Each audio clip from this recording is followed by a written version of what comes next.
చూస్తే దేశీయ స్టాక్ మార్కెట్లు లాభాల్లో ప్రారంభమయ్యాయి. సెన్సెక్స్ నిఫ్టీ లాభాల్లో ట్రేడ్ అవుతున్నాయి. HDFC life, Divi's labs, LTI Mindtree, Shriram finance, Hindalco షేర్లు లాభాల్లో ట్రేడ్ అవుతున్నాయి.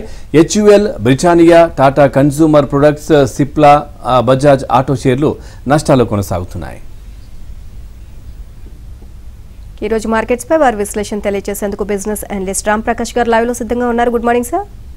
గుడ్ మార్నింగ్ అండి. సార్, ఈ రోజు మార్కెట్స్ చూస్తే లాభాలనే స్టార్ట్ అయినట్టుగా తెలుస్తుంది. ఓవరాల్ గా ఎలా ఉండొచ్చు ఈ రోజు మార్కెట్స్? ట్రెండ్ పాజిటివ్ ఉందండి. అందుకోసం ఐ థింక్ నిన్న గ్లోబల్ మార్కెట్స్ కూడా చాలా పాజిటివ్ గా ఉన్నాయి కాబట్టి ఏషియన్ మార్కెట్స్ కూడా చాలా పాజిటివ్ ట్రెండే కనపడుతుంది. అదే మాదిరిగా ఇండియన్ మార్కెట్స్ కూడా మనకు almost 200 points on Sensex and 65-70 points on Nifty మనకు పాజిటివ్ ట్రెండ్ లోనే కనపడుతుంది.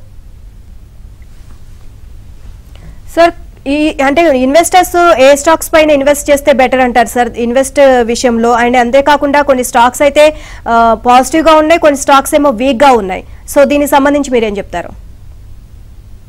ఒకటండి, వాల్యుయేషన్ పరంగా చూస్తే మాత్రం అక్రాస్ మార్కెట్స్ అంటే గ్లోబల్ మార్కెట్స్ కానివ్వండి, ఇతర యూరోపియన్ మార్కెట్స్ కానివ్వండి, కంపారిజన్ చేస్తే ఇండియన్ మార్కెట్స్ చాలా పాజిటివ్ ట్రెండ్ లోనే ఉన్నాయండి. ఎందుకంటే ఇండికేటర్స్, బ్రాడ్ ఇండికేటర్స్ అన్ని కూడా పాజిటివ్ గానే ఉన్నాయి.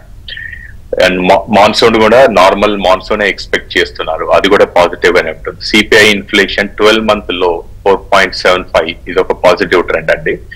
అదే లాస్ట్ క్వార్టర్ రిజల్ట్స్ తీసుకున్నా కూడా నిఫ్టీ ఫోర్త్ క్వార్టర్ రిజల్ట్స్ ఉన్నా కూడా in line or above expectations ఉన్నాయి. అంటే చాలా కంపెనీస్, అవుట్ ఆఫ్ 50 కంపెనీస్ తీసుకున్నా కూడా almost 40 companies in line or above expectations ఉన్నాయి. సో ఈ ప్రాఫిట్స్ కూడా అన్ని కూడా లార్జ్ కంపెనీస్ నుండే వస్తున్నాయి. సో ఫండమెంటల్లీ ఏంటంటే ఇండియన్ మార్కెట్స్ చాలా బాగున్నాయి. అండ్ వాల్యుయేషన్ పరంగా చూసుకుంటే కొంచెం ఎక్స్పెన్సివ్ కనపడుతుంది. లాస్ట్ 1-2 ఇయర్స్ లో మిడ్ క్యాప్ కానివ్వండి, స్మాల్ క్యాప్ కానివ్వండి చాలా రన్అప్ వచ్చింది. మిడ్ క్యాప్ కంపెనీస్ లో ఆల్మోస్ట్ 30% ప్రీమియం ఉంది. So there is lot of uncertainty in this mid cap. అదే మాదిరిగా స్మాల్ క్యాప్ లో కూడా 38% ప్రీమియం వరకు ఉంది. అండ్ లార్జ్ క్యాప్ మాత్రం బాగానే ఉంది. I think it's almost just 5% premium. కాబట్టి ఇన్వెస్టర్స్ కూడా అందరు కూడా లార్జ్ క్యాప్ కంపెనీసే ఎంచుకుంటే బాగుంటుంది. ఎన్టీపీసీ లాంటి కంపెనీస్ ఏదైతే పవర్ మనకు డిమాండ్ చాలా పెరుగుతుందో, కోల్ అవుట్పుట్ కూడా నెక్స్ట్ 3 ఇయర్స్ లో డబుల్ చేస్తామంటున్నారు. So NTPC can be a good company for buying. అదే మాదిరిగా మ్యాన్ కైండ్ ఫార్మా కూడా కొన్ని తీసుకోవచ్చు. They are diversifying and lot of diversifying investments కూడా చేస్తున్నారు. L and T, Tata consumer, ICICI bank, banks లో ప్రైవేట్ సెక్టర్ లో ఐసిఐసిఐ బ్యాంక్, పబ్లిక్ సెక్టర్ లో ఎస్బీఐ బ్యాంక్, అదే మాదిరిగా టెలికామ్ లో భారతీ ఎయిర్టెల్, సిమెంట్ కంపెనీస్ కూడా ఐ థింక్ ఇవాళ న్యూస్ ఐటమ్ కూడా చూస్తున్నాం. దాని వల్ల I think they want to invest into cement companies. So ఇటువంటి fundamentally strong companies, large cap companies లో ఇన్వెస్ట్ చేస్తే బాగుంటుంది. అండ్ సార్, వచ్చే ఏడాది అమెరికన్ స్టాక్ మార్కెట్ భారీగా పతనం కావచ్చు. అలాగే అది 2008 ఆర్థిక సంక్షోభ సమయంలో జరిగిన మార్కెట్ క్రాష్ కంటే దారుణంగా ఉండొచ్చు అని చెప్పేసి ఒక వార్త అయితే వినిపిస్తుంది. సో దీనికి సంబంధించి మీరేం విశ్లేషిస్తారు? అండ్ ఇప్పుడు మన మార్కెట్స్ పైన ఎలాంటి ప్రభావం పడవచ్చు అంటారు దీనికి సంబంధించి? అదేనండి, I think fundamentally strong companies ఎంచుకోవాలి. మీరు అన్నట్టు ఒక లీడింగ్ ఎకానమిస్ట్ యుఎస్ లో ఈ రిపోర్ట్ రిలీజ్ చేశాడు.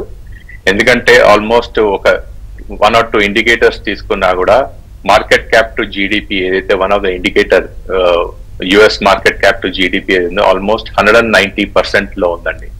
So that is one indicator that market has run up. అదే మాదిరిగా చాలా ఫ్రీ డోల్ అవుట్స్ కానివ్వండి, చాలా లిక్విడిటీ పంపింగ్ చేశారు కాబట్టి మార్కెట్ కూడా చాలా పెరిగింది. సో అదే మాదిరిగా యుఎస్ డాలర్ కూడా ఐ థింక్ ఎకానమీ వైజ్ చూస్తే మాత్రం almost $15 trillion is the US debt. దాని మీద ఆల్మోస్ట్ $1.5 trillion ఇంట్రెస్ట్ పే చేస్తున్నారు.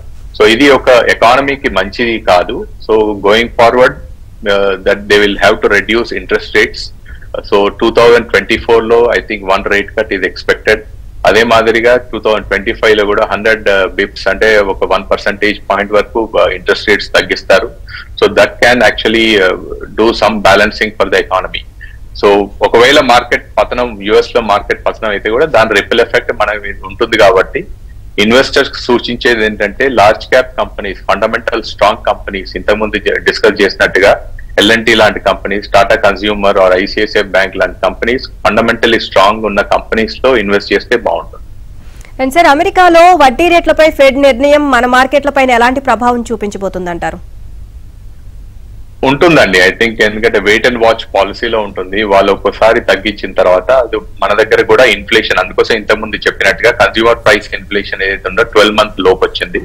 సో ఇన్ఫ్లేషన్ నంబర్స్ అనేది క్వార్టర్ ఆన్ క్వార్టర్ మన వాళ్ళు మానిటరీ పాలసీలో చూసుకున్న తర్వాత ఇంట్రెస్ట్ రేట్స్ మీద డెసిషన్ తీసుకుంటారు.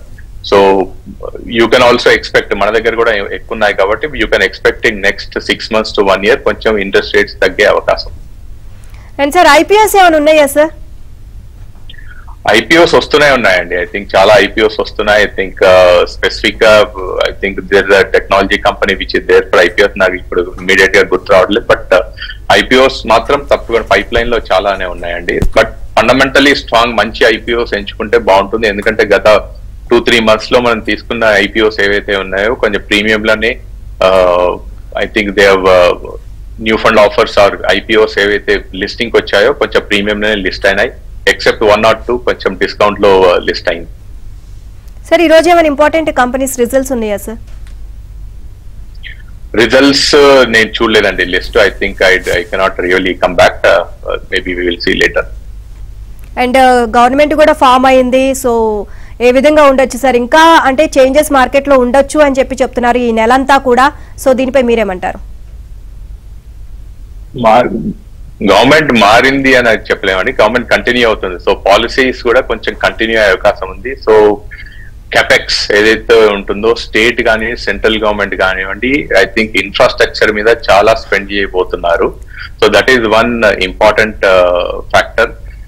అదే మాదిరిగా మాన్సూన్ కూడా నార్మల్ గా ఉంటుంది కాబట్టి you should look at infrastructure companies, consumer companies, I think agri stocks కూడా కొన్ని చూసుకోవచ్చు. అదర్వైజ్ ట్రాక్టర్ కంపెనీస్ మాత్రం కూడా చూసుకోవచ్చు. But otherwise all and all let us next event ఏంటంటే బడ్జెట్ ఉంటుంది. So let us look at for the budget session. And crude oil, gold విషయానికి వస్తే సో మార్కెట్స్ పైన ఎలాంటి ప్రభావం పడవచ్చు సార్? దీనికి సంబంధించి మీరేమంటారు? క్రూడ్ మీద ఐ థింక్ సప్లై చాలా పెరిగిందండి. సో సప్లై పెరిగిన వల్ల కొంచెం క్రూడ్ ఆయిల్ కూడా అంత ఎక్కువ ఏం పెరగలేదు, స్టేబుల్ గా కొంచెం తగ్గింది. గోల్డ్ మాత్రం తప్పకుండా తీసుకోవచ్చు అండి. I think one of the asset classes investors can look at gold. ఇంతకుముందు చెప్పినట్టుగా you can look at directly gold or gold funds or gold ETFs or multi asset funds లో you have mutual fund companies లో multi asset funds అని ఉన్నాయి. దీనిలో gold almost 20 to 25% invest చేస్తున్నారు. Last 1 year to 2 years gold has really given good return. Multi asset funds కూడా మంచి returns ఇచ్చాయి. So conservatively you can look at multi asset funds through mutual fund route. Otherwise gold is a good asset class. ఒక 15 to 20% you can allocate into gold. And sir, మార్కెట్లు పెరుగుతున్న ఆందోళనలో ఉన్న ఇన్వెస్టర్లు ఏ షేర్స్ పైన focus చేయడం better? అంటే ఏ షేర్స్ కొంటే మంచిది అంటారు? లార్జ్ క్యాప్ కంపెనీస్ అండి. ఇంతకుముందు చెప్పినట్టుగా లార్జ్ క్యాప్ కంపెనీస్ నిఫ్టీ 50 కానివ్వండి ఆర్ నిఫ్టీ 100 తీసుకున్నా కూడా మంచి fundamentally strong companies. Polycab for infrastructure లో స్టోరీ ఉంది కాబట్టి పాలిక్యాబ్ వైర్స్ కంపెనీ ఉంది. SBI into banking, Tata power, Bharti, తర్వాత L&T, Tata consumer products, ICICI bank, తర్వాత ఇంతకుముందు చెప్పినట్టుగా ఎన్టీపీసీ, మ్యాన్కైండ్ ఫార్మా, ఇంకా చాలా కంపెనీస్ ఉన్నాయండి. But fundamentally strong companies can be looked at. Nifty 100 లో ఒక బెంచ్ మార్క్ తీసుకున్నా కూడా దానిలో ఒక ఎంచుకొని తీసుకోవచ్చు అన్ని సెక్టర్లకు సంబంధించింది. సార్, ఇప్పుడు మార్కెట్లు కొంచెం ఒడిదుడుకుల్లో మొన్నటి వరకు కనిపించాయి. ఇప్పుడు లాభాల్లో ఉన్నప్పటికీ కూడా ఆల్రెడీ ఆల్ టైమ్ హైలో ఉన్నాయి. సో ఒకవేళ పడినా కానీ ఎంతవరకు రావచ్చు? ఈ మూమెంట్ లో ఇన్వెస్టర్లు ఏం చేయాలి? అంటే ఎట్లాంటి లాంగ్ టర్మ్ బెస్టా, షార్ట్ టర్మ్ బెస్టా, ఎట్లాంటి స్టెప్ తీసుకుంటే బాగుంటుంది అంటారు? ట్రేడింగ్ చేసే వాళ్ళకండి తప్పకుండా స్టాప్ లాస్ పెట్టుకొని చేయాలి. ఏ స్టాక్ అయినా కూడా టెక్నికల్ ఉందనుకోండి. ఇప్పుడు టెక్నికల్ ఐఎక్స్ ఉంది, energy exchange company. So you have stop loss for that. You can look at stop loss. అదే మాదిరిగా మనం నిఫ్టీ లెవెల్స్ కూడా ఎప్పుడు చెప్తుంటాం. సపోర్ట్ లెవెల్స్ కానివ్వండి, రెసిస్టెన్స్ లెవెల్స్. నిన్న నిఫ్టీ 23,323 లో క్లోజ్ అయింది. దానిలో సపోర్ట్ లెవెల్స్ 2300 అండ్ 23,000. ఈ సపోర్ట్ లెవెల్స్ ఎంచుకొని స్టాప్ లాస్ పెట్టుకొని చేసుకుంటే బాగుంటుంది. అదే మాదిరిగా రెసిస్టెన్స్ అప్ సైడ్ 23,500, 23,700. సో ఒకసారి 23,500 పెరిగింది అనుకోండి, you can look at up side of 23,700. So down side supports or indicators of stop loss levels. అదే మాదిరిగా బ్యాంకింగ్ నిఫ్టీలో ఏదైతే ట్రేడ్ చేస్తుంటారో దానికి కూడా మనం ఎప్పుడైనా లెవెల్స్ చెప్పినప్పుడు సపోర్ట్ లెవెల్స్ చెప్తున్నాం. Support levels 49,500, 49,250. These are lower side support levels. అదే మాదిరిగా అప్పర్ సైడ్ రెసిస్టెన్స్ 50,000, 50,500 అనేది రెసిస్టెన్స్ లెవెల్స్ చెప్తున్నాం. సో ట్రేడర్స్ ఎప్పుడైనా ట్రేడ్ చేసినప్పుడు సపోర్ట్ లెవెల్స్ కానివ్వండి, రెసిస్టెన్స్ లెవెల్స్ తీసుకొని స్టాప్ లాసెస్ పెట్టుకుంటే బాగుంటుంది. మీరు అన్నట్టుగా షార్ట్ టర్మ్ కానివ్వండి, మీడియం టర్మ్ కానివ్వండి, ట్రేడర్స్ కు ఈ స్టాప్ లాసెస్ చాలా ఇంపార్టెంట్.